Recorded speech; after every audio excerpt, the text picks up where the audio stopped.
CRPF head constable ministerial में आपका syllabus जो है वो आपका क्या रहेगा, मैं आपको एक एक सेक्शन करके मैं आपको बताऊंगा। ध्यान से आप पेन कॉपी लेके आप अच्छे से बैठ जाओ। बाकी मेरे पास इमेज भी है, मैं आपको शेयर कर दूंगा इंस्टाग्राम पर, सरकारी नौकरी वाले बाबा टाइप करके वहाँ पे मांगोगे तो बुक वगैरह भी मैं सजेस्ट कर दूंगा, क्योंकि इसका जो चौथा सेक्शन है क्लर्कल एप्टीट्यूड, वो आपका सीआरपीएफ के जो आपका वर्क होता है उससे रिलेटेड रहता है। उसके लिए एक अलग से बुक आपको कहीं ना कहीं आपको ला के उसको अच्छे से पढ़ना पड़ेगा।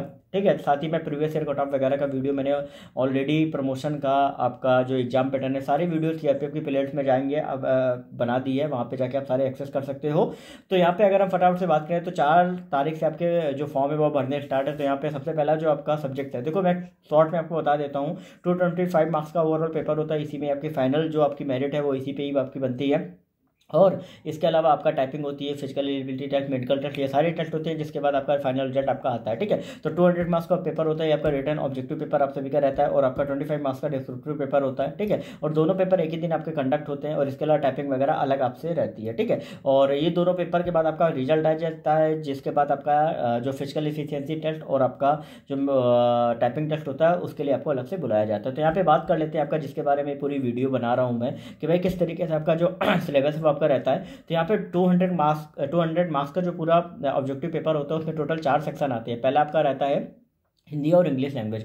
तो जब एग्जाम में फॉर्म भरोगे तो वहाँ पे हिंदी और इंग्लिश में आपको एक चीज़ चूज करनी होगी, और उसी में ही आपका जो पेपर है वो आपका पहला सेक्शन आप सभी का रहेगा। दूसरी चीज़ ध्यान रखना कि टाइपिंग टेस्ट का आपका जो मीडियम है वो अच्छे से पढ़ना, क्योंकि कई स्टूडेंट गलती कर देते हैं, हिंदी की जगह इंग्लिश, इंग्लिश की जगह हिंदी टाइपिंग टेस्ट का मीडियम भी कर देते हैं। ध्यान रखें, जो आपका ये जो सेक्शन ए होगा वो अलग दिया गया होगा, और टाइपिंग टेस्ट के लिए अलग दिया होगा। तो ये जब भी प्रिंट आउट है एक बार अच्छे से चेकआउट कर लेना। तो यहाँ पे जो अगर आप इंग्लिश चूज करते हैं तो उसके लिए क्या रहेगा वो मैं बता देता हूँ। तो आपको इंग्लिश के लिए आपका सेंटेंस रीअरेंजमेंट रहेगा, फिलिंग द ब्लैंक्स रहेगा, इडियम एंड फ्रेजेस रहेंगे, आपके सिनोनिम्स एंटोनिम्स आपके रहेंगे।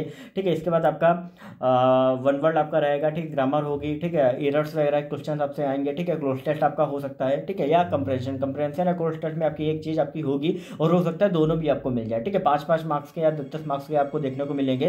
तो ये आपका हो गया इंग्लिश का। लेकिन अगर आप हिंदी चूज करते हो तो आपका क्या रहेगा, तो अनेक शब्दों में एक शब्द आपका आएगा, वाक्यांश आपके आ सकते हैं, साथ ही रस, छंद, अलंकार से रिलेटेड क्वेश्चन भी आपके पूछे जा सकते हैं, गद्यांश से रिलेटेड आपके क्वेश्चन आपका आ सकता है। इसके अलावा आपका जो आपका एक तरीके से मुहावरे होते हैं उनसे क्वेश्चंस आपके आ सकते हैं। ठीक है, विलोम शब्द से, समानार्थी शब्द, पर्यायवाची शब्द से रिलेटेड क्वेश्चंस आपके आ सकते हैं। अब बुक अगर आप पूछोगे तो उसके लिए मैं आपको बता दूंगा कि किस किस तरीके से आपको बुक से पढ़ना है। ठीक है, दोनों को। इसके बाद बात कर लेते हैं नेक्स्ट जो हमारा ये 50 मार्क्स का सेक्शन रहता है, सेक्शन है। ठीक है, और सारे एक कंबाइन आते हैं। ठीक है, फिर आपका नेक्स्ट जो रहता है प्रीवियस ईयर पेपर में कोशिश करूंगा आपको अवेलेबल करा सकूँ। तो नेक्स्ट जो आपका होता है जनरल इंटेलिजेंस का होता है। इसमें आपका जो पहला टॉपिक होता है वो आपका एनालॉजीज का होता है, दूसरा आपका प्रॉब्लम सॉल्विंग होता है, तीसरा blood relation analysis, space visualisation, visual memory, decision making. ठीक है, रिलेशनशिप कॉन्सेप्ट हो गया। ठीक है, फिगर क्लासिफिकेशन हो गया, arithmetical reasoning, coding and decoding, arithmetic number series, और स्टेटमेंट कंक्लूजन। एक चीज मैं आपको क्लियर कर दूं, ये जो आप सारे सेक्शंस आप देख रहे हो ना, मैं आपको लगातार बोल रहा हूँ, आपको नहीं समझ में आ रहे होंगे, तो ये पूरी इमेज है, मैंने ऑलरेडी कैप्चर करी हुई है, ये आपको ऑलरेडी दे दी जाएगी। तो आप इंस्टाग्राम पर सरकारी नौकरी वाले बाबा टाइप करके वहाँ पूछिएगा, मैं वहाँ पे आपको दे दूंगा। एक बार फिर से मैं आपको क्लियर कर देता हूँ।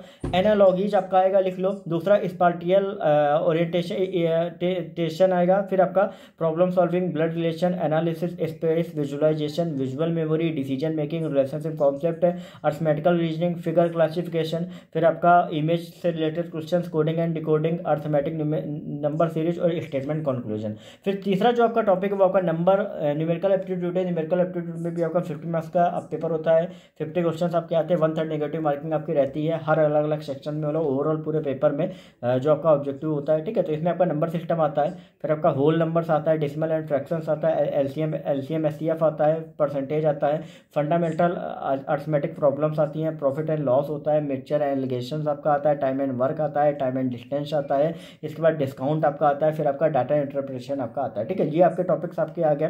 फिर नेक्स्ट आपका रहता है क्लर्कल एप्टीट्यूड, जो कि आपका चौथा सेक्शन रहता है, बहुत इंपॉर्टेंट सेक्शन रहता है, और इसमें आपका जो भी टॉपिक्स होते हैं वो कहीं ना कहीं आपके डेली यूज में आपके जब आप वहाँ पे पोस्टेड होगे तो वो आपके काम में आती है। इसके लिए एक अलग से बुक भी आती है, मैं आपको रिकमेंड कर दूंगा।